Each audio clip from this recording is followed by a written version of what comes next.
En 2002, Carlos Ghosn a organisé une fête d'anniversaire au château de Versailles. Cet événement a été une pièce maîtresse dans les accusations à son encontre. Des centaines d'invités, des costumes d'époque, une soirée digne de l'ère de Louis XIV. Quand l'affaire a éclaté, tout le monde a dit la même chose. C'est du gaspillage, c'est du vol, c'est de l'arrogance. Nissan s'en est servi pour contre-attaquer le géant français. Aujourd'hui, je vais vous dire quelque chose de différent. Carlos Ghosn, en fait, avait compris quelque chose que la plupart des dirigeants n'ont jamais décrypté. L'événementiel n'est pas du divertissement, c'est un levier de pouvoir, de domination, de branding et un moyen de signer les plus gros contrats ever.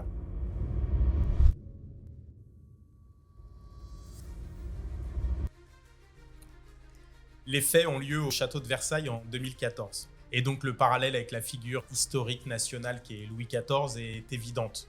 Ce que Ghosn a fait à Versailles, Louis XIV l'avait inventé 350 ans plus tôt dans le même lieu. Quand Louis XIV décide de construire Versailles, il ne cherche pas une résidence confortable. Il construit une machine de domination politique. Son génie, c'est de comprendre que le pouvoir ne s'exerce pas par les armes seules, il s'exerce par la mise en scène du pouvoir. Il oblige la noblesse française à quitter ses châteaux en province pour venir vivre à Versailles, physiquement, sous son regard. Il contrôle qui est invité aux chasses royales, qui est placé à sa gauche au dîner, qui a le privilège d'assister à son lever. L'événement devient une hiérarchie visible. Être présent ou absent d'une soirée royale est un signal politique que toute la cour déchiffre. Il ne gouverne pas par décret, il gouverne par la scénographie du pouvoir. Et ça marche. Août 1661, Nicolas Fouquet est le surintendant des finances du royaume de France. L'homme le plus riche et le plus influent du pays après le roi. Il a un château, Vaux-le-Vicomte, et il décide d'y inviter Louis XIV pour une fête. Pas n'importe quelle fête, la plus grande fête jamais organisée en France. Molière écrit une pièce pour l'occasion. La fontaine est là. Le Nôtre a redessiné les jardins. 6000 bougies illuminent les façades, des feux d'artifice, des buffets somptueux, un ballet, un opéra. Louis XIV arrive, il voit et quelque chose se passe en lui. Pas de l'admiration, mais de la jalousie froide, impitoyable. Comment mon ministre peut-il être plus grand que moi ? 3 semaines plus tard, exactement 3 semaines, Fouquet est arrêté sur ordre du roi, accusé de détournement de fonds, emprisonné à vie. Et Louis XIV, il convoque les artistes de Fouquet, les mêmes qui ont construit Vaux-le-Vicomte, et leur donne un seul ordre. Faites-moi Versailles en plus grand. Voilà ce que la plupart des gens ne comprennent pas dans cette histoire. Louis XIV n'a pas arrêté Fouquet parce qu'il était jaloux. Il a arrêté Fouquet parce que Fouquet avait compris quelque chose de fondamental sur le pouvoir. Et Louis XIV ne pouvait pas se permettre qu'un autre que lui le détienne. Ce que Fouquet avait compris, l'événement est un outil de puissance. Louis XIV le sait et il va non seulement l'utiliser, il va aussi le théoriser et le systématiser d'une façon que personne avant lui n'avait osé. Quelques mots d'abord sur le contexte. Avant Versailles, Louis XIV a failli mourir. Enfant roi de 5 ans, il a traversé la Fronde, une révolte de la noblesse et du peuple qui a mis le trône en danger et forcé la famille royale à fuir Paris la nuit. Cette blessure ne le quitte jamais. Il sait que l'aristocratie, si on la laisse dans ses châteaux en province, loin du regard royal, redevient dangereuse, indépendante, incontrôlable. Versailles est sa réponse, mais pas la réponse qu'on croit. Il ne construit pas Versailles pour y vivre confortablement, il le construit comme un piège doré. L'idée est d'une sophistication redoutable. En obligeant la noblesse à venir résider à Versailles, à être vue à la cour, à participer aux fêtes, aux cérémonies, aux soirées, il la contraint à dépenser, à rivaliser dans l'ostentation, à s'endetter pour suivre le rythme imposé par le faste royal. Un duc qui ruine sa fortune à acheter des habits de cour et à organiser des réceptions n'a plus les moyens de lever une armée privée et de se révolter. Avec ça, en fait, Louis XIV neutralise la noblesse par la fête. C'est du génie politique froid, habillé en art de vivre, et il va plus loin encore. Il invente l'étiquette, un système de codes et de rituels qui régit chaque instant de la vie à Versailles. Qui peut assister au lever du roi le matin, qui est placé à quelle distance de la table royale au dîner, qui a le droit de s'asseoir en présence du souverain et sur quel type de siège, qui peut lui adresser la parole sans y être invité. Ces règles peuvent sembler absurdes vu de l'extérieur, mais sont en réalité une hiérarchie permanente, visible, incarnée dans chaque geste quotidien. Elle existe par exemple dans la mode où Anna Wintour, qui a inspiré le personnage principal du diable s'habille en Prada, choisit les places de chacun dans les défilés, les classe par influence, pertinence et pouvoir financier. Avec ça, elle peut institutionnaliser le monde du fashion et en faire sa cour. Être distingué par une marque de faveur dans ce système, être assis au rang plus près du roi, être invité à une soirée privée, c'est un signal politique que toute la cour déchiffre instantanément. Et être exclu, ignoré, ne pas être invité, c'est une dégradation publique que personne ne peut feindre de ne pas voir. Alors sous le regard de Louis XIV, les grands ne complotent plus, ils rivalisent pour plaire. Dans ses mémoires du dauphin, le livre qu'il écrit pour transmettre l'art de gouverner à son fils, Louis XIV le formule lui-même avec une lucidité qui force le respect. Que la société de plaisir qu'il offre à sa cour touche et charme les courtisans qu'on ne peut dire. Ce n'est pas de la modestie royale, c'est de la stratégie de domination. Et à partir de 1682, quand Versailles devient le siège officiel du pouvoir, le système s'intensifie. Soirées d'appartements hebdomadaires, bals masqués, opéras, grands banquets, feux d'artifice. Ce n'est plus une fête, c'est un programme de gouvernement, un calendrier d'événements conçu pour maintenir la noblesse dans un état de dépendance permanente envers la faveur royale. Il ne gouverne pas par décret seul, il gouverne par la scénographie permanente du pouvoir. Et ça a marché pendant 72 ans, le règne le plus long de l'histoire des monarchies européennes. Vous vous rappelez les scènes de cour glaciale dans Game of Thrones, dans lesquelles Geoffrey tourmente ses invités? I am the king. I will punish you. Geoffrey n'est pas le personnage le plus intelligent de la série, ni le plus fort, mais dans son palais, lors de ses banquets, il est intouchable. Parce que l'espace qu'il contrôle dit qui commande. Les invités mangent à sa table, sous ses torches, dans son château. Avant qu'il ouvre la bouche, la hiérarchie est posée.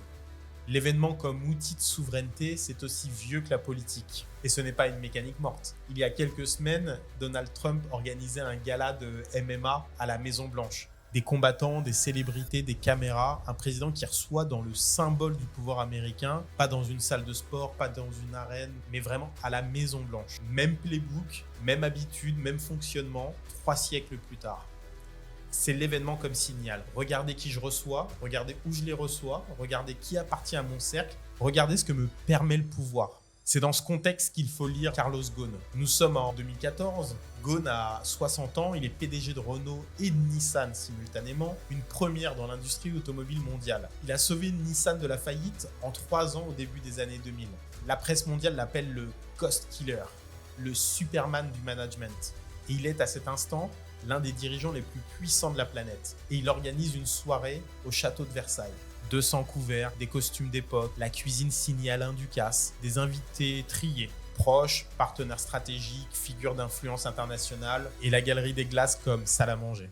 Quand les images sortent, la réaction est immédiate et prévisible. C'est du gaspillage, c'est de l'arrogance, c'est de l'oligarchie qui se fout du monde. Les commentaires pleuvent, les gilets jaunes avant les gilets jaunes. Le sentiment d'un entre-soi qui s'exhibe sans vergogne pendant que les salariés galèrent à la chaîne. Et je comprends cette réaction vraiment. Mais voilà ce qu'elle révèle, cette réaction. 2 jeux différents qui se regardent sans se comprendre. Ceux qui crient au scandale jouent un jeu, Ghosn joue un autre jeu. Les sociologues Michel Pinson et Monique Pinson-Charlot ont documenté cette mécanique avec précision. Les nouveaux fortunés, ceux qui ont construit leur fortune par le mérite et non par l'héritage, cherchent à convertir leur richesse économique en richesse symbolique. L'argent seul ne suffit pas. Il faut le transformer en prestige, en légitimité, en appartenance reconnue. Bernard Arnault achète des châteaux et fait du mécénat. François Pinault finance des galeries d'art et fait avancer la culture. Bernard Tapie, à l'époque, pénétrait le milieu populaire du foot et s'offrait Adidas. C'est la même stratégie, habiller la fortune d'une dimension de respectabilité que le chiffre d'affaires seul ne peut pas produire. Ghosn, lui, choisit Versailles. Pas pour choquer le peuple n'est pas son audience. Son audience, ce sont les 200 personnes autour de cette table. Et pour elle, le message est limpide. Il y a une vérité dans le monde des affaires que personne ne dit ouvertement. Les plus grands deals ne se signent pas dans des salles de réunion. Ils se signent dans les environnements qui parlent avant que vous ouvriez la bouche. Un partenariat à 200 millions, une alliance stratégique entre 2 groupes industriels, un accord de distribution internationale. Ces décisions-là ne se prennent pas sur la base d'un PowerPoint. Elles se prennent sur la base d'un ressenti. lors d'un match en loge présidentielle du PSG, ou en glissant discrètement des places pour les concerts durant lesquels on va inviter votre famille ravie, sur la conviction que la personne en face de vous a la stature, la vision, la puissance nécessaire pour honorer l'engagement. Et cette conviction, elle ne se construit pas avec des mots, elle se construit avec des signaux. L'environnement que vous créez est un signal, l'espace que vous habitez est un signal, la façon dont vous recevez vos invités est un signal. Ce que vous mettez en scène autour de vous est aussi un signal. Ghosn avait compris qu'inviter des décideurs mondiaux à Versailles envoyait un message qu'aucun discours ne pourrait produire. Je suis à la hauteur de ce lieu et donc je suis à la hauteur de ce que vous attendez de moi. C'est de la communication non verbale à l'échelle d'un château. Et cette mécanique, ce n'est pas de l'intuition, c'est de la science. Des chercheurs en psychologie comportementale ont montré que plus de 70% des signaux de confiance et de crédibilité perçus lors d'une première rencontre sont non-verbaux. Posture, espace, environnement, gestuel. Le psychologue Albert Mehrabian avait déjà posé cette hypothèse dans les années 60. Dans une communication émotionnellement chargée, le comment prime sur le quoi. Mais ce que la recherche plus récente en neurosciences confirme va plus loin. Le cerveau traite l'environnement physique avant même de traiter les mots. C'est ce qu'on appelle le priming spatial. L'environnement crée un état mental qui précède et conditionne toute la suite de l'interaction. Quand vous entrez dans un espace grandiose, votre cerveau active des zones liées à la déférence, à l'admiration, au sentiment de légitimité. Votre perception de la personne qui vous reçoit dans cet espace est déjà établie, colorée avant qu'elle ait prononcé un mot. Versailles comme salle de réunion, c'était ça. Un priming cognitif à 500 invités. Ghosn ne faisait pas la fête, il programmait la perception que ses partenaires allaient avoir de lui pour les 10 années suivantes.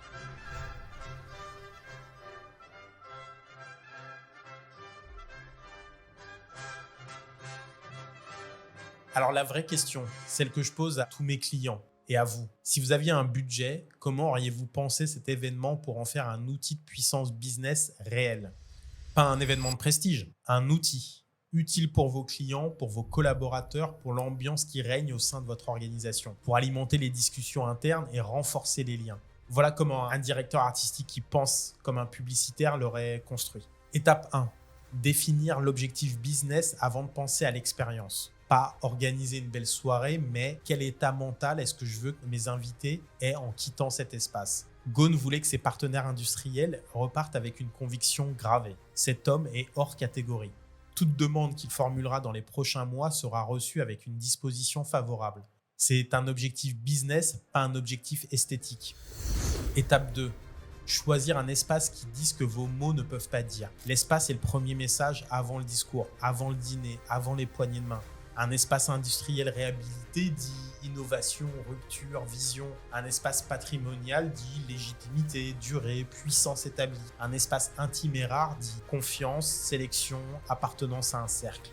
Le choix de Versailles était cohérent avec le message de Ghosn. La question n'était pas si ce choix était juste, c'était comment le financer avec ses propres sources plutôt que celles de Nissan. Et sur ça, je suis complètement d'accord. Étape 3. Concevoir l'expérience sensorielle comme une narration. Un événement bien conçu fonctionne en fait comme un film. Il y a un début, une montée, un climax, une résolution. Et le corps, le mouvement, le son, la chorégraphie jouent un rôle que l'architecture seule ne peut pas jouer. Parce que le cerveau mémorise le mouvement différemment de la parole. Des études en neurosciences cognitives montrent que les expériences corporellement engagées, celles où le corps du spectateur répond à ce qu'il observe, active les neurones miroirs de façon beaucoup plus intense que les expériences purement visuelles ou verbales. Ce que ça signifie concrètement, un show de danse conçu pour un événement d'entreprise ne divertit pas les invités. Il leur fait ressentir quelque chose qu'ils vont ensuite attribuer à la marque qui leur a offert cette expérience. C'est de la mémoire émotionnelle construite délibérément. Et si on rentre dans le détail de l'ingénierie créative qu'une agence comme la nôtre peut apporter à ce type d'événement, je dirais que pour coller au décor et plonger les convives dans l'époque de Louis XIV et accentuer l'émerveillement et l'effet autour du pouvoir, le choix s'est porté sur la performance de danseurs baroques. La danse baroque, c'est un peu l'ancêtre de la danse classique. Louis XIV, durant son règne, a développé ce style de danse. C'est une danse symétrique, organisée, codifiée, et il va la rendre obligatoire pour tous les habitués de la cour. C'est un exercice quotidien pour tous ceux qui veulent rester à la cour. Carlos Ghosn a donc fait le choix de la cohérence, une danse qui mêle l'imaginaire luxueux, la discipline et l'exécution millimétrée. Il voulait que ses invités aient vraiment l'impression de voyager dans le temps. Il a décidé finalement de leur faire vivre un morceau d'histoire, un morceau où la culture est centrale et la danse incontournable. C'est pour ça que les entreprises qui comprennent ça, les maisons de luxe, les grands groupes qui travaillent avec des directeurs artistiques, quand elles comprennent ça, elles ne commandent pas des animations, elles ne sont pas là juste pour le côté ludique. Ce qu'elles veulent, ce qu'elles commandent, ce sont des expériences de marque vivantes. Elles veulent voir des corps en mouvement dans un espace chargé devant un public ciblé. Parce que pour elles, c'est une publicité sans écran, sans algorithme, sans budget média, et qui crée un taux de mémorisation qu'aucune bannière digitale ne peut approcher. Message final. Ce que ça signifie pour vous, dirigeants, décideurs, entrepreneurs qui construisez quelque chose. L'événement que vous organisez, ce n'est pas une dépense, c'est un investissement dans votre richesse symbolique, dans le message que vous voulez faire passer à la terre entière, mais surtout à vos équipes. C'est le signal que vous envoyez au marché sur qui vous êtes, pas seulement sur ce que vous faites. Et la communication non verbale, le mouvement, le corps dans l'espace, la mise en scène, c'est un instrument puissant et c'est sûrement le plus puissant pour produire ce signal. Parce que ça parle au cerveau avant que les mots arrivent. Que ça crée une mémoire émotionnelle que le PowerPoint ne peut jamais produire. Parce que ça dit, sans qu'une seule phrase soit prononcée, vous avez affaire à quelqu'un qui a compris le jeu. Je m'appelle Johan Ancel, je suis producteur événementiel et directeur artistique. Depuis 20 ans, j'ai un pied dans la publicité et un pied dans la danse, et ça m'a appris une chose que ni l'un ni l'autre m'avait directement enseigné. Le mouvement est le message le plus puissant qu'une marque puisse envoyer. Dans le prochain épisode, on va parler d'un autre jeu, celui que la plupart des nouveaux dirigeants ne savent même pas qu'ils sont en train de perdre. Abonnez-vous, ça va un peu déranger, mais dans le bon sens.